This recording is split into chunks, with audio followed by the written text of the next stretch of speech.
Welcome back, Dominators. Domination tips. It's World War time again, and I was requested to talk some few words towards the sandbagging topic or the problematic, which is still current or still actual in the game. And problem was about that we had to fight over here against Korea Army. You probably may know them. I already have mentioned them in my last video, I think, and also in a few videos before. They are currently ranked, and for a long time they are at number 1 at the alliances worldwide. And you can see, if I'm switching through all of the bases, why this is. You see mainly only atomic age, maxed out buildings as well as walls, and this is ongoing from player number 1 down to player number 30, 32, 33, I think.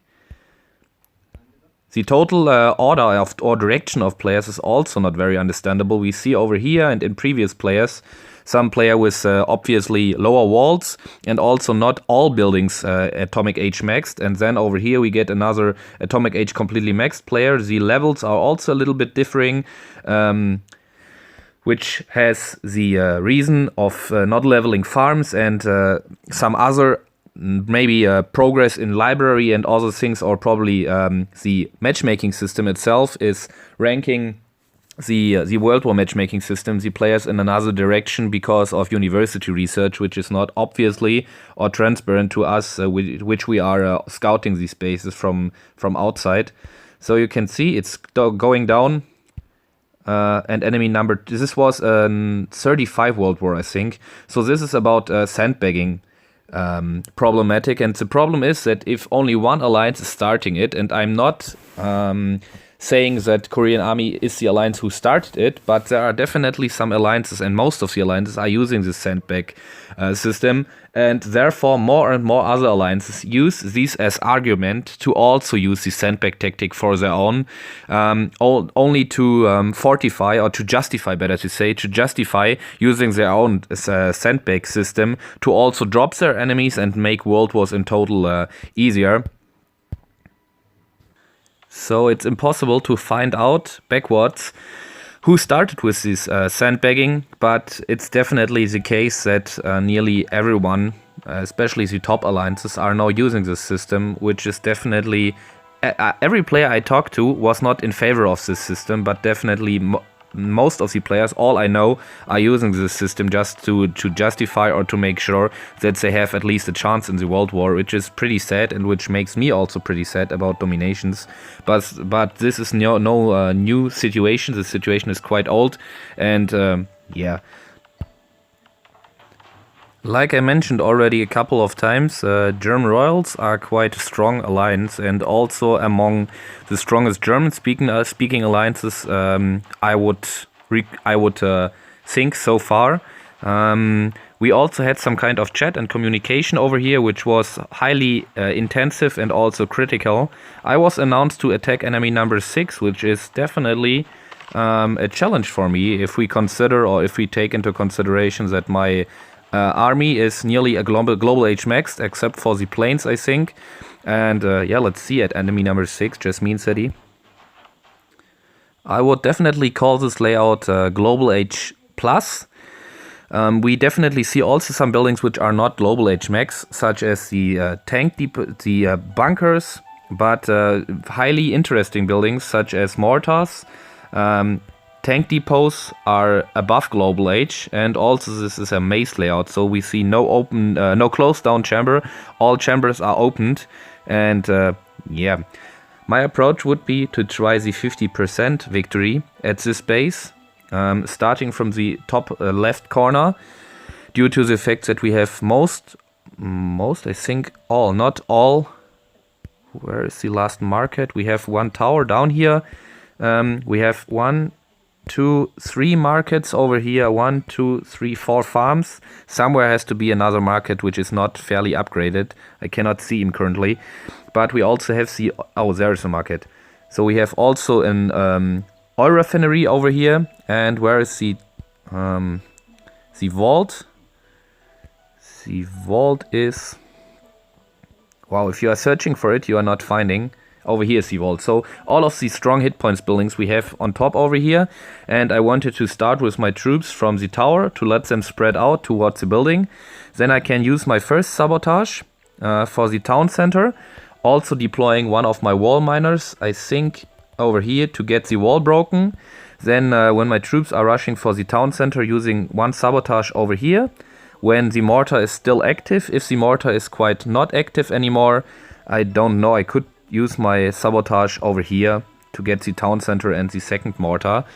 Probably I will use a blitzkrieg combination, so no sabotage. I will see how my troops are moving to take with blitzkrieg the area around here down.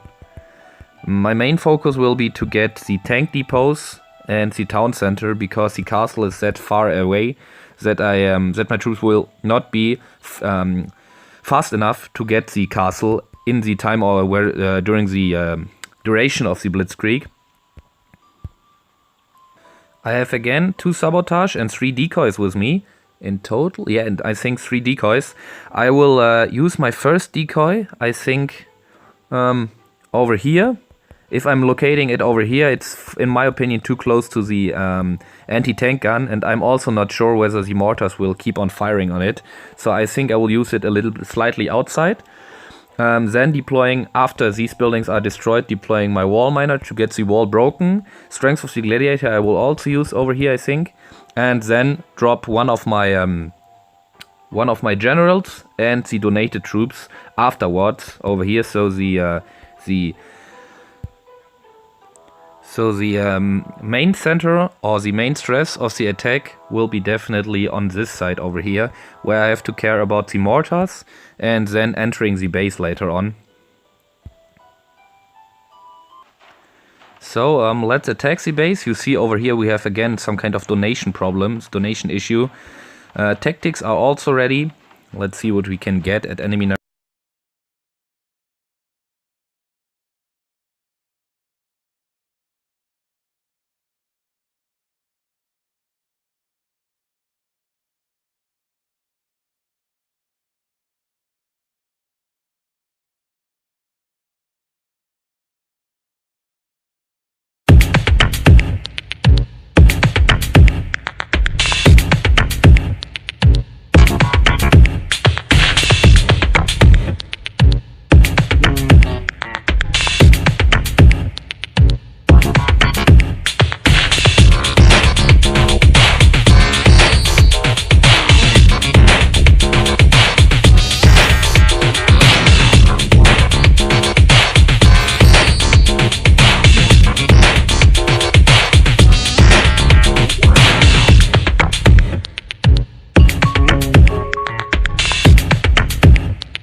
What?